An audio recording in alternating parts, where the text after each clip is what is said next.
সবাইকে জয় যিশু। প্রভুকে আরেকটিবার ধন্যবাদ জানাই। আজ দিনে প্রভু বাঁচিয়ে রেখেছে, সুস্থ রেখেছে এবং বাক্য বলতে আমাকে সাহায্য করার জন্য মনোনীত করেছে। তার জন্য প্রভুকে ধন্যবাদ করি। তিনি মহান, তিনি সর্বশক্তিমান। দিন দিন প্রতিদিন তিনি আমাদেরকে পরিচালনা করে, কারণ তার আত্মা আমাদের মধ্যে রয়েছে। হালেলুয়া। ঈশ্বরের বাক্য আজকে আমরা পাঠ করব। ঈশ্বর বাক্য থেকে আজকে আমাদের কি বলতে চাইছে আমরা দেখব। এখানে বলছে, আমরা যদি খুলি মার্কের 14 অধ্যায়ের 38 পদে বলছে যে, তোমরা জাগিয়া থাকো ও প্রার্থনা করো, যেন পরীক্ষায় না পড়ো। আত্মা ইচ্ছুক বটে, কিন্তু মাংস দুর্বল। বলছে তোমরা জাগিয়া থাকো। তোমরা মানে আমাদের প্রত্যেককে জেগে থাকতে বলছে। যারা আমরা খ্রিস্টের বিশ্বাসী আছি, যারা প্রভুকে ভালোবাসি, প্রভুকে বিশ্বাস করি, তাদের প্রত্যেককে বলছে যে তোমরা জাগিয়া থাকো ও প্রার্থনা করো, যেন পরীক্ষায় না পড়ো। আমরা অনেক সময় অনেক ক্ষেত্রে প্রার্থনা করার কথা ভুলে যায়, অনেক ক্ষেত্রে প্রার্থনা করতে ইচ্ছা করে না। তাই ঈশ্বরের বাক্য আরেকটি বার এই বাক্য থেকে চেতনা দিচ্ছে যে তোমরা জাগিয়া থাকো। আমাদেরকে সর্বদা জেগে থাকতে বলছে।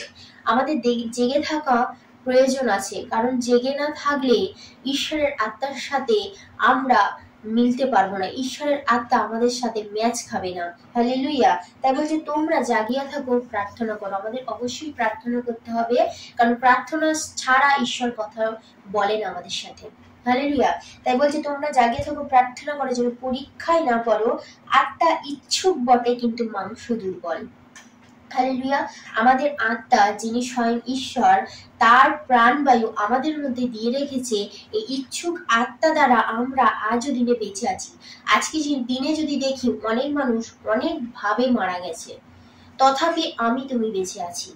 আজ আমি বাক্য বলছি, তোমরা শুনছো, যারা ভিডিওর ওপারে রয়েছে তারা শুনছো, আর তারা এই বাক্যকে গ্রহণ করছো। ঈশ্বর তোমাদেরকে আজকে দিনে বাঁচিয়ে রেখেছে। হালেলুয়া। তথাপি ঈশ্বরের আমাদের গৌরব করা প্রয়োজন আছে। তাই বলছে যে মাংস দুর্বল। মাংস, এই দেহের মাংস ঈশ্বর দিয়েছে, আর আত্মাও ঈশ্বর দিয়েছে। তথাপি আমাদের মাংস অনেক কারণে দুর্বল হয়ে যায়। যারা আমরা পরিশ্রম করি, মাঠে ঘাটে অনেক অনেক জায়গায় আমরা পরিশ্রম করি, কেউ কলকারখানায়, প্রত্যেকটা সময় প্রত্যেকটা বিষয় আমরা অনেক অনেক জায়গায় কাজকর্ম করে থাকি। কাজের ক্ষেত্রে আমাদের শরীর কি হয়, আর টানে না, আর দেয় না। তখন আমরা কি করি, শুয়ে পড়ি। প্রার্থনা করায় আমাদের অলসতা চলে আসে, প্রার্থনা করার ইচ্ছা থাকে না। কিন্তু ঈশ্বর তার বাক্য থেকে আজকে তোমাকে আমাকে বলতে চাইছে যে অবশ্যই প্রার্থনা করতে হবে, কারণ প্রার্থনা ছাড়া ঈশ্বর সাথে কোনোভাবে সম্পর্ক আমাদের গড়ে উঠতে পারে না। হালেলুয়া। তথাপি আমাদের প্রার্থনা করতে হবে, জেগে থাকতে হবে সর্বদা। জেগে মানে না ঘুমিয়ে বলেনি, বলছে আত্মাতে আমাদের জেগে থাকতে হবে।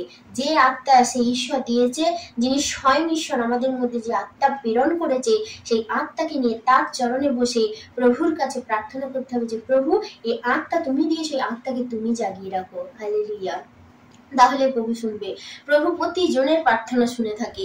এই মাংসকে প্রভু একমাত্র মারতে পারে তার আত্মা যখন আমরা জীবিত করব। তার কাছে যখন এই আত্মাটাকে নিয়ে, এই ভগ্নচূর্ণ আত্মাটাকে নিয়ে যাব, আর প্রভু তখন আমাদেরকে গ্রহণ করবে। তিনি আমাদের কাছে কিছুই চায় না, শুধু এই ভাঙাচোরা অন্তরটা চায়। তিনি আমাদেরকে চায়। আমাদেরকে পেলে তিনি আনন্দিত হয়, তিনি খুশি হয়, তিনি প্রশংসা করলে তিনি খুশি হয়, তিনি প্রার্থনা করলে তিনি খুশি হয়। হালেলুয়া। তথাপি আমরা যেন তার কাছে প্রার্থনা করতে পারি, আমরা যেন তার কাছে গৌরব করতে পারি। এই আত্মাটাকে নিয়ে বলতে পারি, প্রভু আমার কাছে দেওয়ার মতো আমাকে কিছুই নেই, তথাপি তুমি আমার প্রার্থনা শোনো, তুমি আমাকে জাগিয়ে রাখো প্রভু, আমি যেন পরীক্ষায় না পড়ি। আমরা যেন এইভাবে প্রভুর কাছে প্রার্থনা করতে পারি, কারণ তিনি বলে গেছেন, আর তিনি যা বলে গেছেন তা সঠিক এবং সত্য। আর সেই সত্যের পথে যে চলে, সেই হলো প্রভুর দাস এবং দাসী। হালেলুয়া। তার পথে আমাদেরকে চলতে হবে, তার বাক্য অনুসারে চলতে হবে।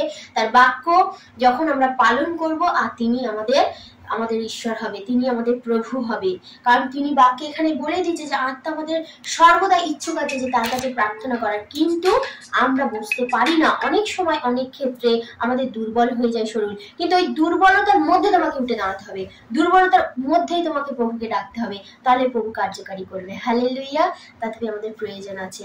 আজ বাক্য এই পর্যন্ত। ঈশ্বর তার বাক্য থেকে আশীর্বাদ করুন। সবাইকে জয় যিশু।